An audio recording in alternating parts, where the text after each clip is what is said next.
శ్రీ వెంకటేశ్వర స్వామి ఆయుధాలు ధరించకుండా ఎందుకు దర్శనం ఇస్తాడు? సింహద అనే రాక్షసుడు పరమ దుష్టుడు.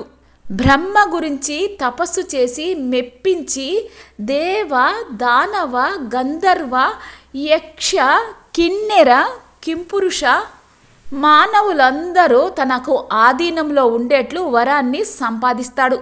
దాంతోటి గర్వించి అందరినీ హింసించటం ప్రారంభిస్తాడు. దేవతల మొర విన్న శ్రీనివాసుడు వారిని బ్రాహ్మణ వేషంలో తొండమానుడిని శరణు వేడమని చెబుతాడు. తొండమానుడు అభయం అయితే వారికి ఇస్తాడు. కానీ సింహాద గురించి శ్రీనివాసుణ్ణి శరణు వేడుతాడు.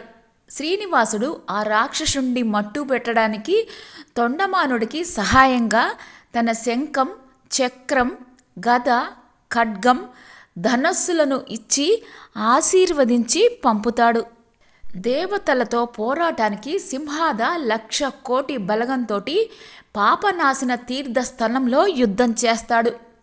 తొండమానుడు స్వామివారి ఖడ్గం, గద, ధనస్సు ఆయుధాలను ఉపయోగించి రాక్షసుడి తలను 100 సార్లు తెంచినా కూడా మరలా బతికి వచ్చేవాడు.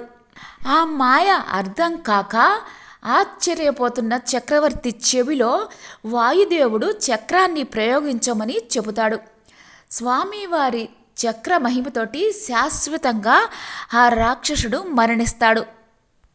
అలా సంహరించిన ఆయుధాలు మరలా స్వామి వద్దకు వెళ్ళిపోతాయి.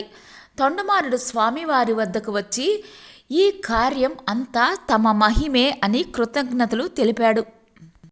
స్వామివారు వరం కోరుకోమని చెబుతాడు. తొండమానుడు నాకు విజయం చేకూర్చిన విషయం మనిద్దరికి తప్ప మరెవరికి తెలియదు.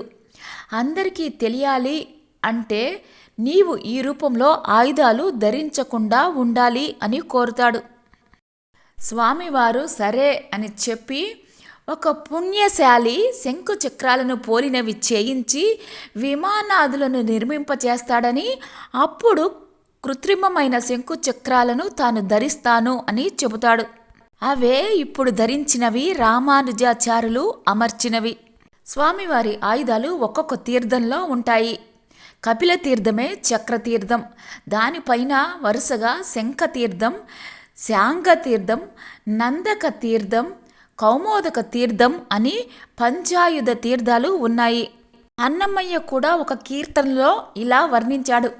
తొండమాన్ చక్రవర్తి రమ్మన్న చోటికి శ్రీనివాసుడు వచ్చాడు అని కీర్తించాడు.